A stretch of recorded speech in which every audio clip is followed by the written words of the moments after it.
Hi,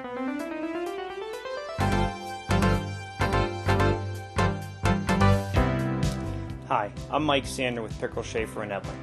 A lot of economic activity revolves around home construction services or home transactions, but surprisingly, many suppliers that deal in that segment of the market and many consumers are unaware of the laws that are triggered whenever you have a home service.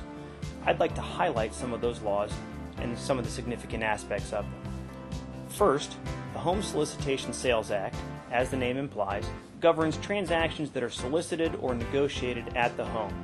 Significantly, the Home Solicitation Sales Act gives a homeowner a 3-day right to cancel any transaction negotiated or consummated at the homeowner's home.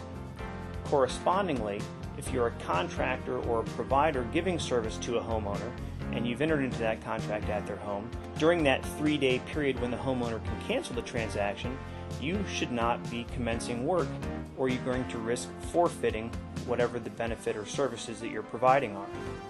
Another transaction that is typically implicated in home services is the Consumer Sales Practices Act. The Consumer Sales Practices Act governs transactions between suppliers and consumers and includes the potential for triple damages, attorney's fees, and non-economic damages up to $5,000 for a violation. The violation or violations can consist of anything that is declared to be an unfair, unconscionable, or deceptive practice. A listing of those practices, which is constantly evolving on a case-by-case basis, is maintained by the Attorney General in something called the Public Inspection File. That file is also online on the Attorney General's website, and significantly, a violation of the Home Solicitation Sales Act is also going to be a violation of the Consumer Sales Practices Act.